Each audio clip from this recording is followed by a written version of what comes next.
It's a special edition of the Trivia with Buds podcast where I do a 45-minute chat plus a Q&A with a group in Glendale, California called Actors for Autism, plus 11 questions on Beauty and the Beast. This is Trivia with Buds.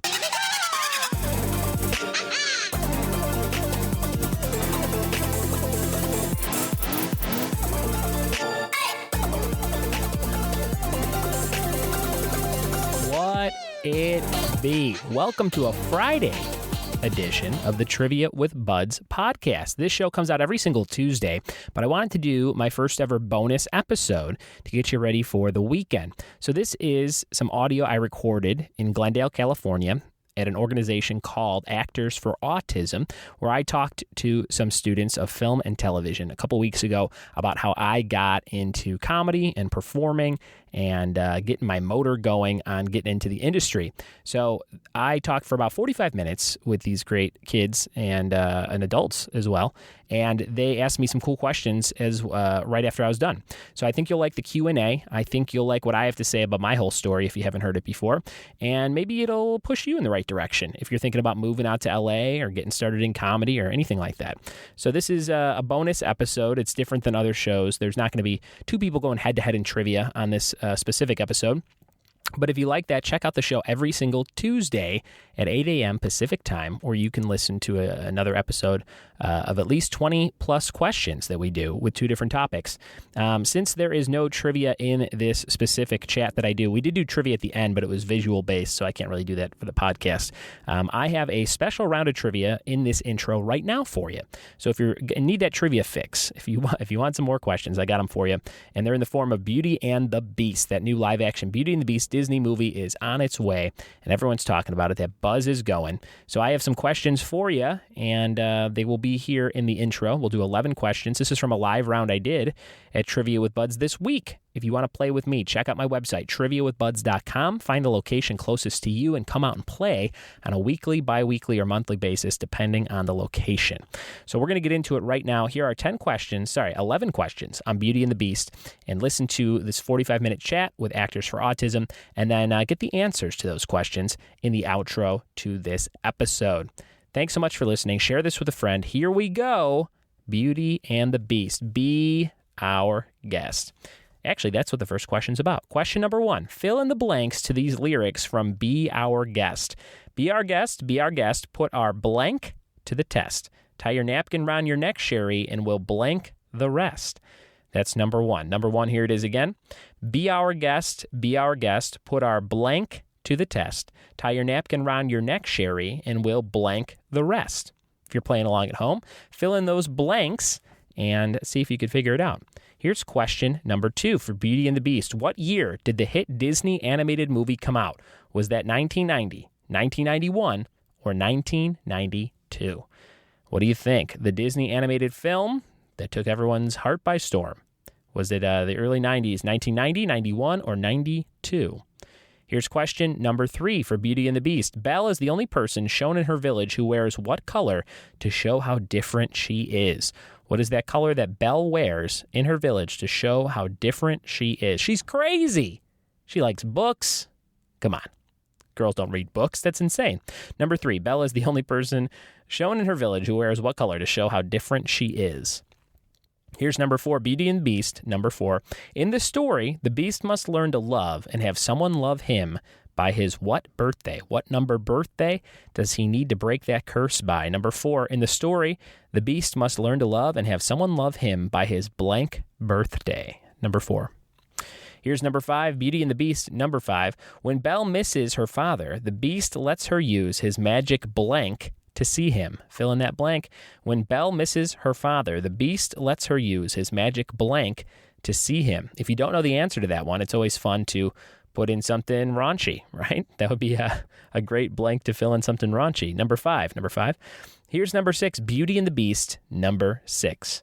In the live-action movie coming out in March 2017, LaFoe is the first openly gay Disney character. Who plays LaFoe? Who plays LaFoe in the live-action Disney Beauty and the Beast coming out later this month? What is that actor's name? Beauty and the Beast, number 6. Here's number 7. Who does the voice of Mrs. Potts in the Disney animated film? Who does the voice of Mrs. Potts in the Disney animated film? And number 8, the castle's pet dog turns into what piece of furniture in the movie? The castle's pet dog turns into what piece of furniture in the movie? A couple different options there. There's like 3 or 4 names for this particular thing. So write down any of those. The castle's pet dog turns into what piece of furniture in the movie? Number 9, what does Belle's father do for a living? They call him Crazy Old Maurice, I believe. Number 9, what does Belle's father do for a living in the story? Number 9. Belle's father, what does he do for a living? Number 10, finish these lyrics from the song Beauty and the Beast. Tale as old as time, blank, blank, blank, blank, blank, Beauty and the Beast. What is the second line that we're looking for there? Tale as old as time, something, something, something, something, something, Beauty and the Beast. Fill in that second line of that song. And your last question for 2 points. Give yourself 2 points if you get this one. The animated movie won the Oscar for Best Original Score. What 2 other awards was it nominated for that year? What 2 other Oscars was it nominated? Beauty and the Beast in the early 90s at the Oscars. It was nominated for 2 other major awards besides winning Best Original Score. What were those 2 other nominations for? So, those are your questions on this intro to this episode.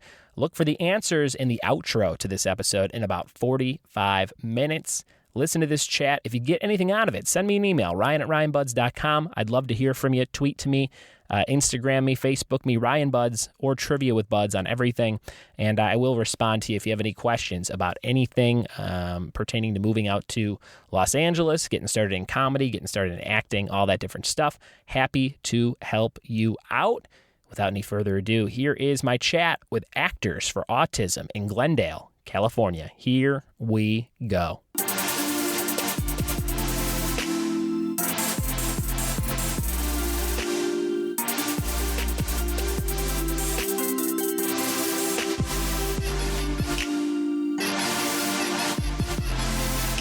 Hey, give it up for Donna, everybody.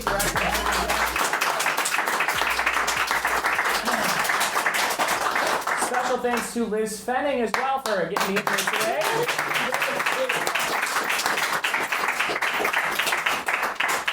As your director said, my name is Ryan Buds, and I'm super excited to be here today with you guys for Actors for Autism. I am learning more and more about the organization every day, and I am super, super glad to be a part of it on this very special Tuesday. What's really cool about this building, when Liz sent me the address to come check it out and visit with you guys, is that I work in this building on the 5th floor. What? Literally 5 floors above the room we're in right now. I eat at the Basement Cafe all the time. And it just so happened that when she gave me the address, she goes, it's really hard to get in, there's a courtyard, but some doors are locked, it's in a basement, there's no Wi-Fi, and I'm like, I know all about it. So this is super convenient for me. I'm not currently working on the show that I worked on the 5th floor of this building, but we're coming back any day now. And there's another show that I also work on the 4th floor of the building right across, the same Hollywood Production Center, but across the walkway, the Skyway. And I'll be starting back on that show on March 20th. So super excited to be back at the Hollywood Production Center in Glendale. I will, thanks. I will kind of start off by telling you guys a little bit about me and how I got out to California. If you can tell, I have an accent with the word accent. You can tell words like Chicago, garage, ma, college, all tell you that I'm from Chicago. That's where I grew up, born and raised. I'm 31 years old. I was born in 1985 in the south side of Chicago, and I'm the youngest of 5. And all my older siblings are amazing athletes. So I have 2 older brothers who are fantastic at baseball and basketball. They hold all kinds of records at our school. And then I came along and didn't do anything sports related. I was more of the talker, and I was always pretty good at reading and writing English related kind of stuff, public speaking, joking around, acting, that kind of stuff.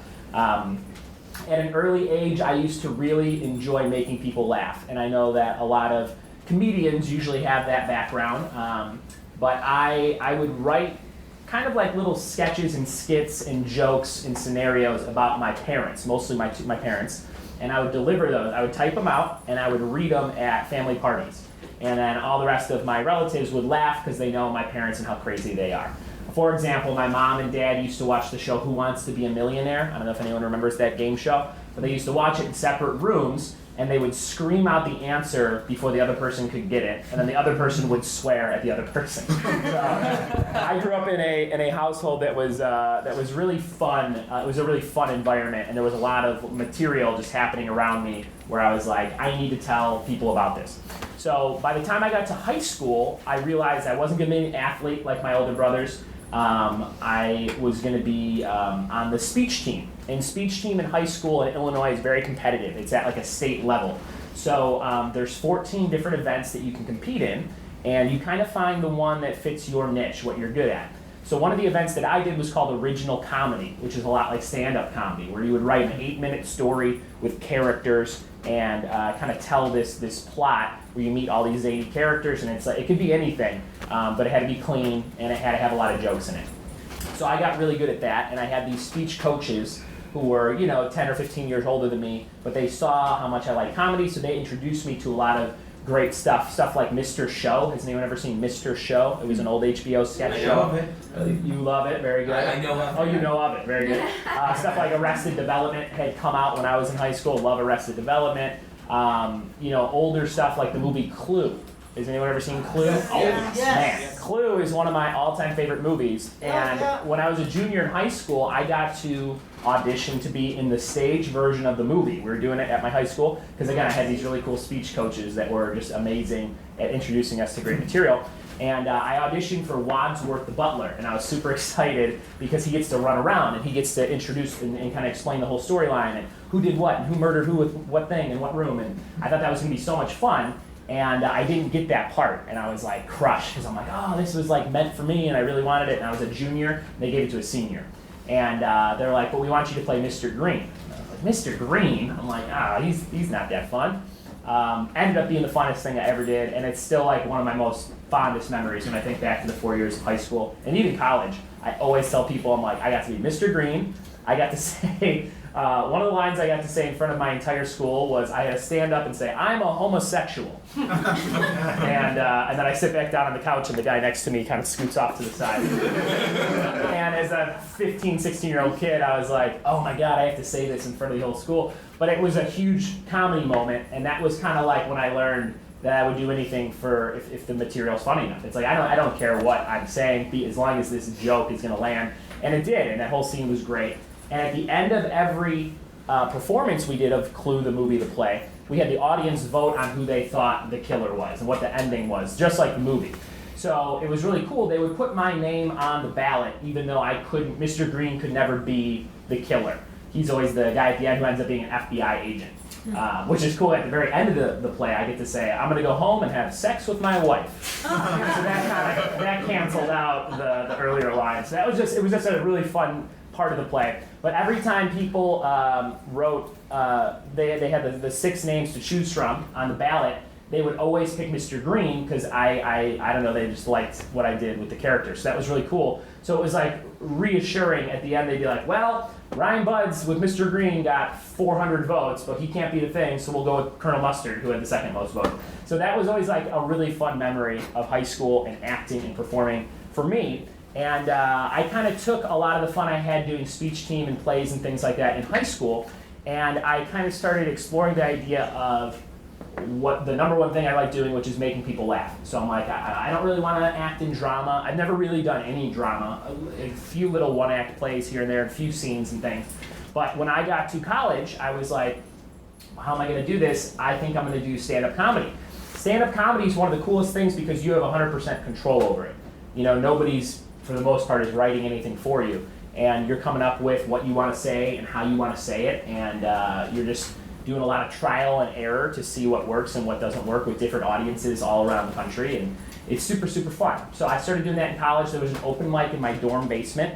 And my girlfriend at the time was like, you should do this open mic. It's a really cool thing. You always talk about doing comedy. And I was super scared of it because I'd done all this performance in high school, but doing it by yourself with the microphone and holding it for the first time in front of strangers is just like, it's very scary. So I ended up doing it. I said, okay, I'm going to do it, but I don't want you to come. I don't want you to be embarrassed if you're there, and I don't want any of my friends to come. So they said, okay, we won't be there. So I get pulled my name out of the thing, and I go to do my set, and they all walk in. So they surprised me, and it ended up going really good. And I talked for, I think, 4 or 5 minutes. The first and the last things I said got big laughs. And then you kind of just get addicted to the process. You're like, why did that thing get laughs? How can I write more lines like that last line and that kind of thing? So you just kind of keep doing it, and that was in 2006. So I've been doing it for 11 years now. And I do proper stand-up comedy like at clubs and things less now than I ever have before in the whole first 10 years that I did it. But I'm busy with a lot of other stuff at night that pays really well. So I've kind of not graduated, but I've moved on to another thing, and then I still do stand-up from time to time. The girl that told me, the girlfriend who said that she wasn't going to show up, who did show up, is my wife now. So we met 11 years ago, and we've been married for 5. And we have a daughter. Her name's Annabelle. She's 2. She's super fun. So yeah, met in college, and we graduated in 2008, and I got a job with my, I did get a degree. I got a degree in college. I was going to be a high school English teacher, and then I decided, well, I think I'm just going to do the comedy and performance thing and drop the teaching part. And I'm going to be an English major. So I got a degree, bachelor's degree in English, and I got a job at a community college in Illinois called Moraine Valley Community College, and I worked there and I ran the photo ID department. You know, when you go to a new school or a new building, you have to get that photo ID made and you take the picture. So I ran and operated that department, and I would hire student aides to kind of work and take the pictures and things like that. And I worked there for 3 years. It was a really fun job. It was a part-time job that turned into a full-time job. I was making about 50 grand a year, full benefits. It was like a really nice, cushy job I could have had until I retired.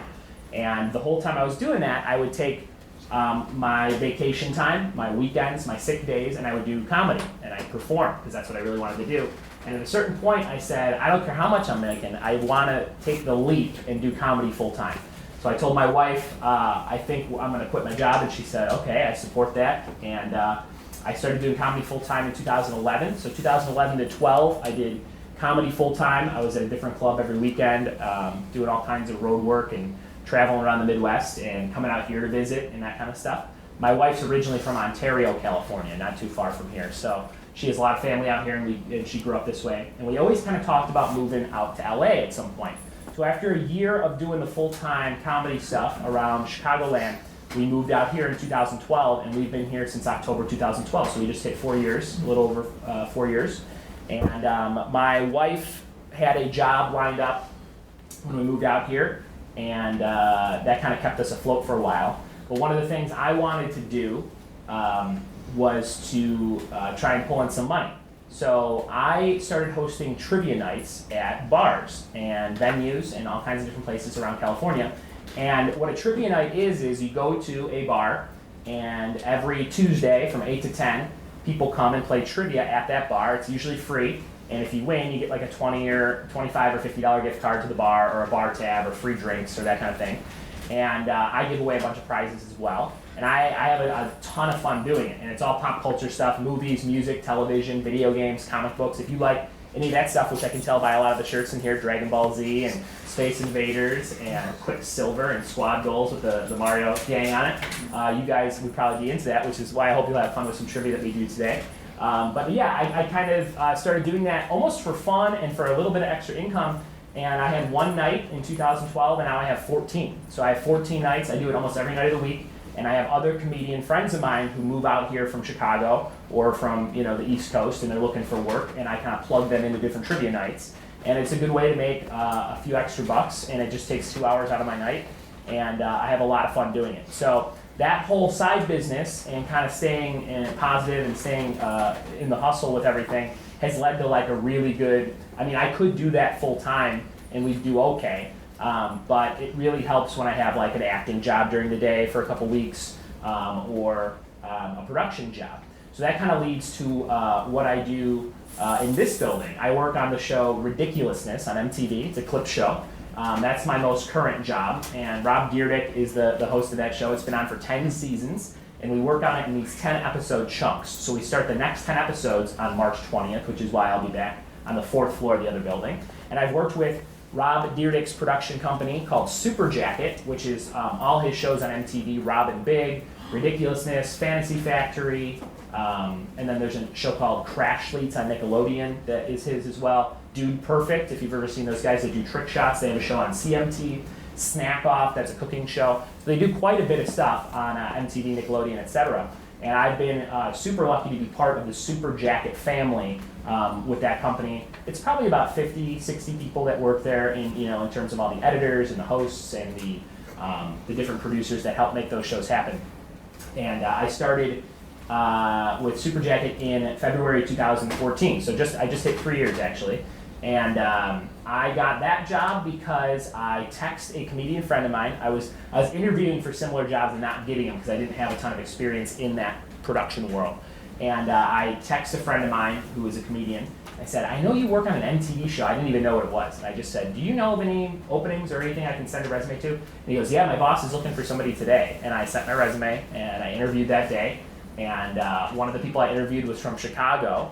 So I went over to a place in Burbank after the interview, and it went really well. But I'm like, I gotta seal the deal. So I bought a pizza the next day from this place called Taste Chicago, which specializes in deep dish pizza. And I had it delivered to the office that said, hey, great to meet you guys. Here's some Chicago love from Ryan Buds. And then they called me right after that, and I got the job. So that's a little trick. That's a little trick. If you're ever looking to get a job, send a pizza over. No one's ever gonna be mad a pizza showed up.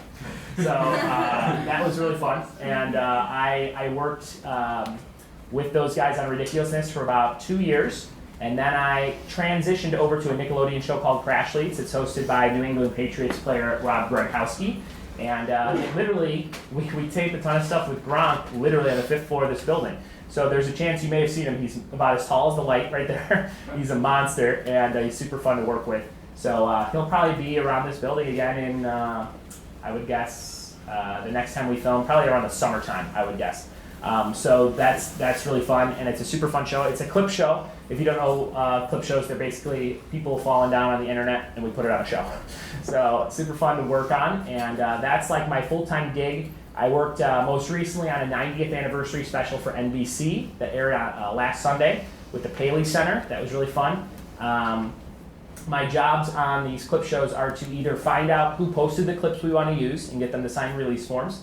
So if Oksana had a clip of Nick falling down, it was all his camera equipment, then and someone taped it, or she taped it, I would go, okay, Oksana, we want to use this, we have to have you sign this release form. And then with Nick, we have to have you sign an appearance release form to air the clip, which we're going to do later today. No. So that's one part of the job. The other part is actually finding the clips. So how these clip shows work is the writers come up with categories. So they'll be like, I want to do a category called Winter Blunderland, where it's a bunch of people falling down on ice or in snow or sledding or that kind of thing.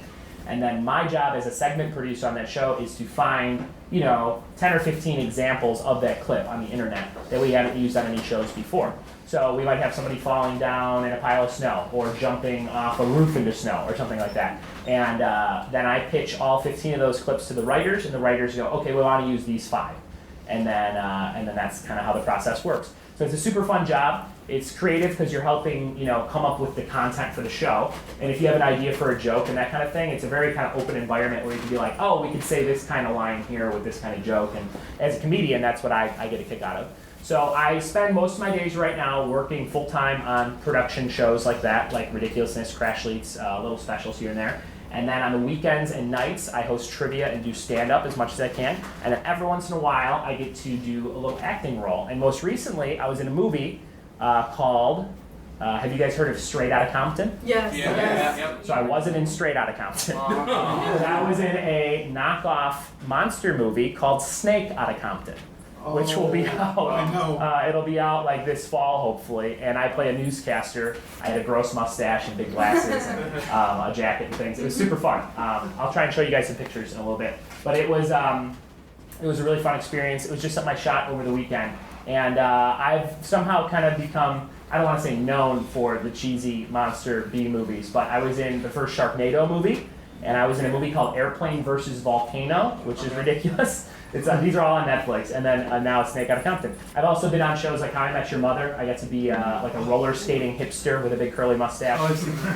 It was on the Super Bowl week, so they advertised a clip of me on the show during the Super Bowl, which was really, really cool. And a lot of people, I have amazing luck with people thinking I'm like a bigger deal than I am. Where they're like, I saw you on the Super Bowl commercial, you must be doing great. And I'm like, yeah, but I'm in it for like a split second. It just happened to be that second that they advertised. So I've done that. Sharknado, I'm in for literally a split second. But the split second they used in Sharknado is a picture of me covered in blood, screaming with my leg looking like it's been bitten off by a shark. And they used that picture for all kinds of promotion when that movie blew up 4 years ago. So every blogger, the LA Times, I was on the cover. It was like, movies of the weekend, World War Z and Sharknado, and it's Brad Pitt and me. Like stuff like that. Like, oh my God, like you're Ryan, and people call me, you made it. And I'm like, kinda, you know. But it's super fun. The coolest thing I can share with you guys is you have to be in control of your own destiny. And I'm sure you've heard that before. I don't know what my final, stop in anything is, but I do know that everything that I've accomplished, is stuff that I wanted to do, and it's led to more stuff that I wanted to do. And every once in a while you have to do something you don't want to do, but you have to always outnumber the stuff you don't want to do with the stuff you do want to do. And eventually the stuff you really like and you're into can turn into a career. I mean, I love all the stuff I talked about with trivia, pop culture, movies, all the shirts you guys are wearing. I can just tell by the energy in this room, you guys are going to love the trivia. I love getting ready for that kind of thing, and I do it, that's why I do it every day. And you guys, if you like film production, if you like sound, like stick with that stuff, because there is a way to turn that into a career, even if you're not making money doing it now. You just have to stick with it, and you have to keep doing it as much as you possibly can. And you have to network. Networking is the biggest thing you can possibly do. I'm only here because I was lucky enough to meet Liz Fenning over at a company called The Stream TV, where we're working on a live stream trivia show together. And now I'm super lucky to know each and every one of you. So that's kind of a quick little rundown on me, and thank you guys so much for listening to me for 20 minutes or so.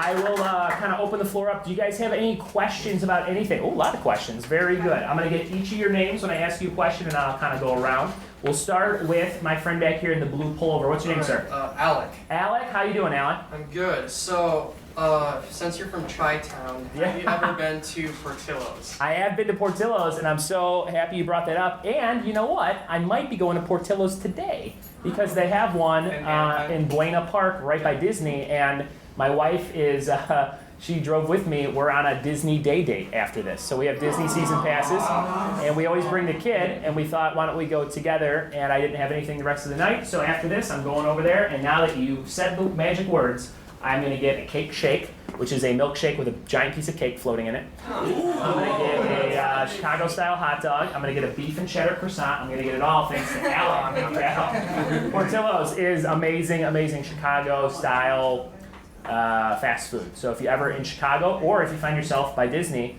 it's in a shopping center in Buena Park, right next to Disney and Knott's Berry Farm. Check out Portillo's. There's also one in Moreno Valley, which is a little bit further east inland. Alec, with the Portillo's question to kick it off. Very good. Nick, what do you got? Or did you have a question, Nick? Oh, I thought you wanted this. Sorry. No. Oh, anybody else? Question. Your name, sir? Patrick. Patrick, that's right. How you doing? I'm doing good. About yourself? Thanks for running the sound, Patrick. You did a great job. Thank you. I was curious to ask about, you mentioned that you were inside Sharknado. And, sure. Your profile picture on your IMDb page shows it your leg got bitten off. What did the special effects crew do to make it look like as if you lost a limb? Well, it's funny you bring that up, Patrick. I actually have a little, card to give everybody if you'd like a picture of me with my leg cut off. That is the famous screenshot, and I have a little marker if you want me to sign your name on it. I'd be happy to do that for you. So I got a bunch of those for you. We'll do that at the very end. But yeah, that was a picture of me in the movie, and Patrick asked a good question. How much time did that take and everything? Here's what happened, guys. I won a comedy contest at Flappers Comedy Club in Burbank. Anybody ever been there? It's a comedy club downtown Burbank. It's a really fun place to go check out if you ever want to see a comedy show. I had just moved here. It was November 2012, and it was my 27th birthday, I think, 27th. And I entered a comedy contest. It was called Uncle Clyde's Comedy Contest. And I ended up winning the contest, and I got $500 cash, which was awesome, because I just moved here. I got a limo ride voucher that I could use in Burbank only Monday and Tuesdays before noon, which I've yet to cash 4 years later. And I got a walk-on role in an Asylum movie. Asylum is the company that made Sharknado. They made Two-Headed Shark Attack, Mecha Shark, anything with shark in it that you've seen on Sci-Fi Channel, Airplane versus Volcano, a lot of these crazy titled movies that air on Sci-Fi Channel and go straight to video, they produce.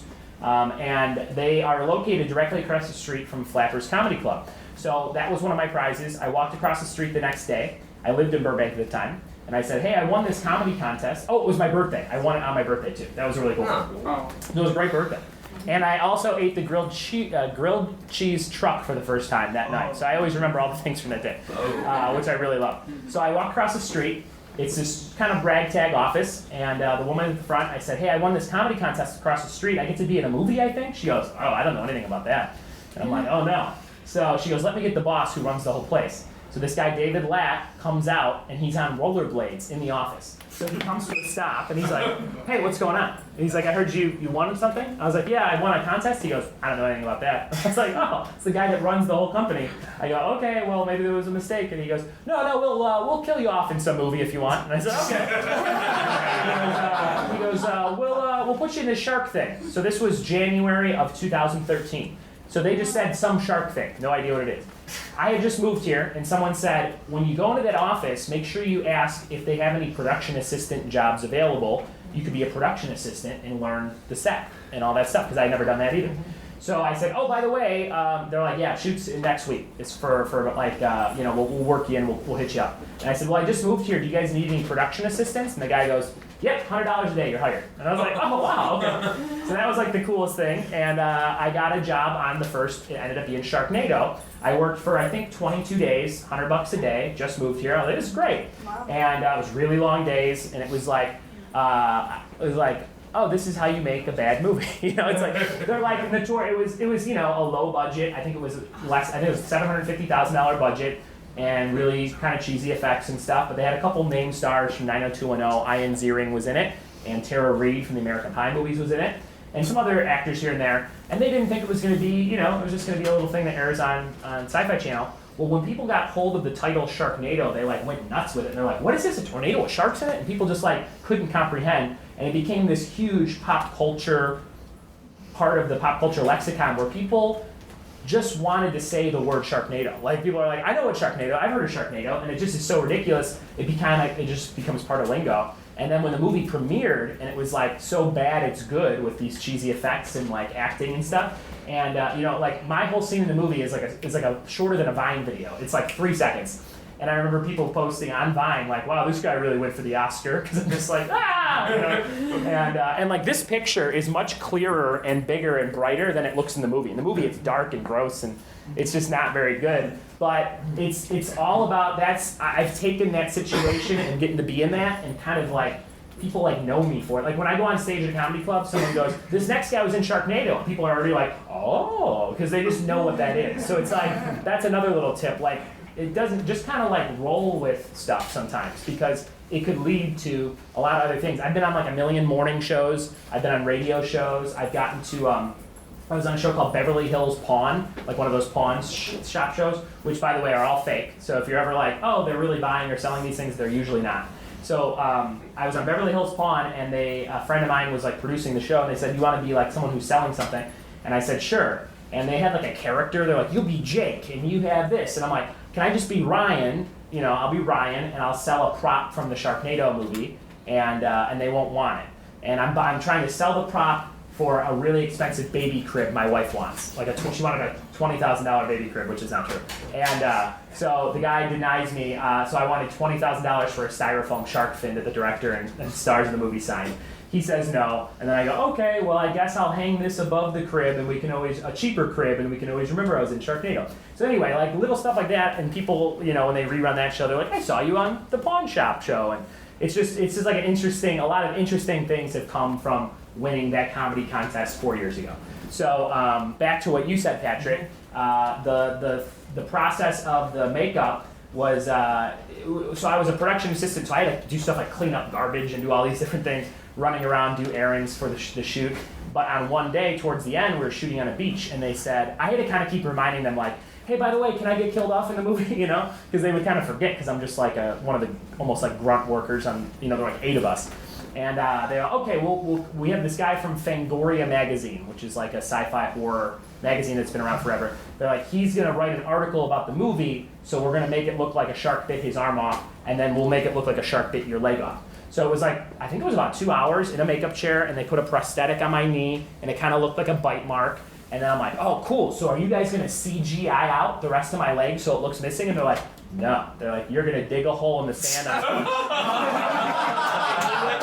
your leg into it, and then wiggle your thigh like it's a stump. And I was like, oh, this is how you make a really bad movie. So they pulled blood around my kneecap, and I wiggled my leg, and if you look really close, it looks like it's missing at the very bottom. It's all pulled up in dark black and red, and it looks awesome, and it was literally just in the sand. So, but it's so quick you can't even really tell. So that's super fun. That kind of answers your question. Wow. It did take a long time, and blood, when they sprayed blood, it got in my contact, so I had a red eye the rest of the day like T-1000 from Terminator. All right, question back there. My tall friend, what's your name? Yeah, Ian. Ian, how you doing, Ian? So you write, right? I do write, yes.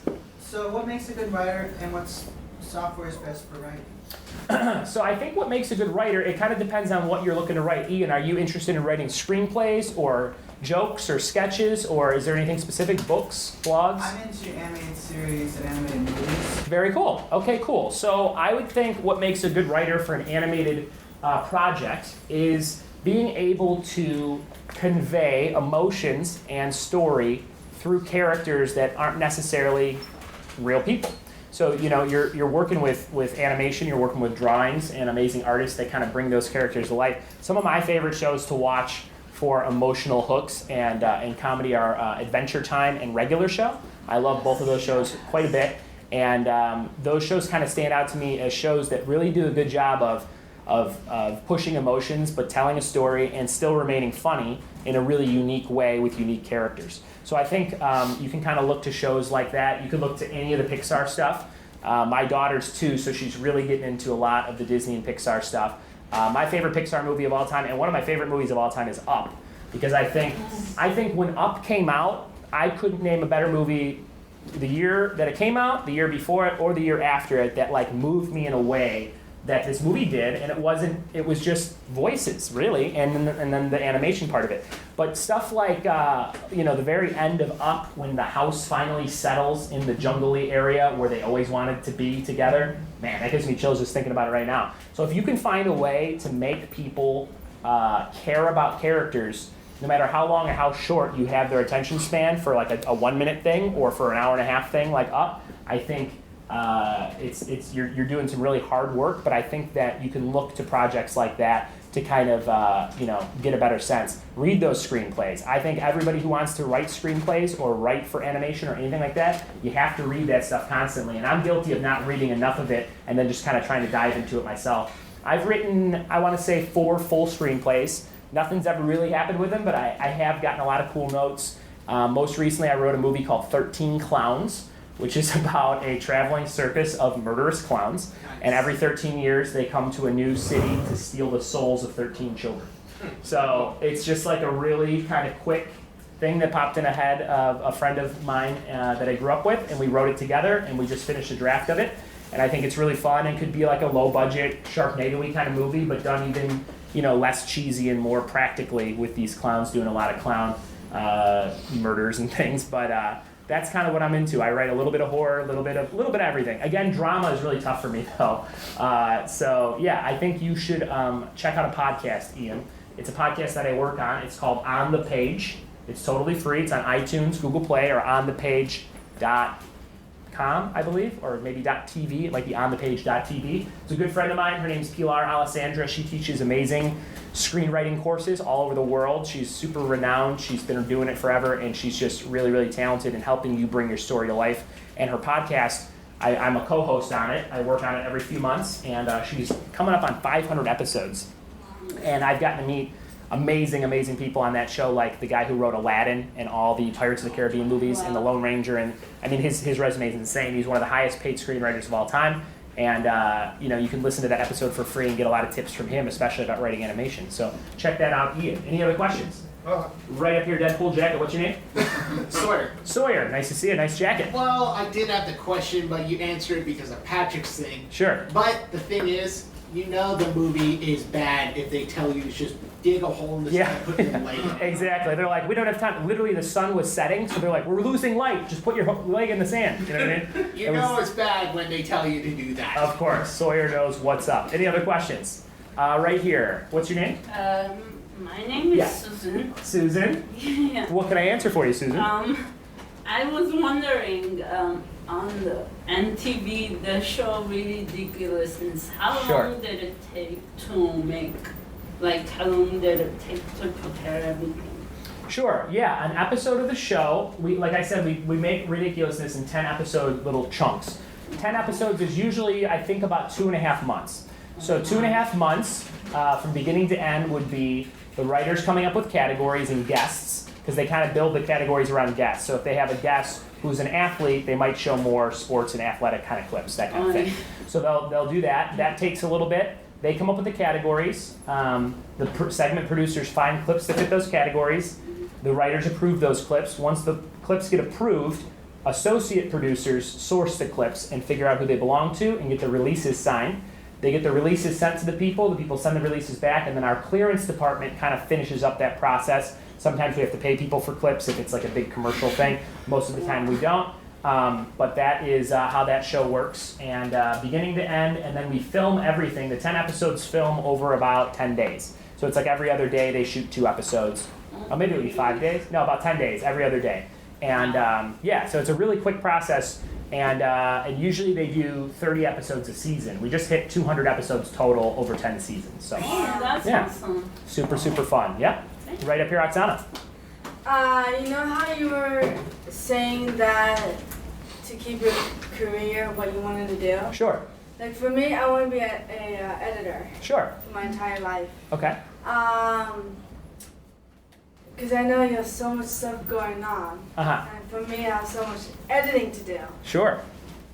How can people be organized on their things if they have so much stuff to do? Sure. People ask me this all the time because I have a 2-year-old daughter. I have a wife. I have a job that changes, from show to show, and sometimes, like right now, I don't have a day job for another month or so. Mm-hmm. I do all the trivia stuff at night. I do the stand-up, and I still make time for stuff like this, special events and things. And the only thing I could tell you is you have to have a motor. There's a guy named Adam Carolla who always talks about this. He has a great podcast. He's a big LA personality. He used to host The Man Show. He used to host Love Line, if you ever listened to that show. Adam Carolla constantly talks about having a motor, and you have to find what your motor is, and you have to turn it on, and you have to never turn it off. You have to be able to, turn down a lot of fun stuff to do the work stuff. But eventually, like I said, that work stuff becomes the fun stuff, and then you never have to differentiate between the two things.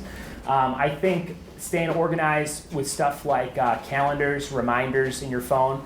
The best thing you have if you have an iPhone, or pretty much any phone these days, Siri, tomorrow, my phone probably just went off because I said Siri, but you say, Siri, I have to do this event tomorrow, and then it's like, all right, cool, I'll let you know at whatever time you need. That kind of quick technology that we have now available. I use a thing called Evernote.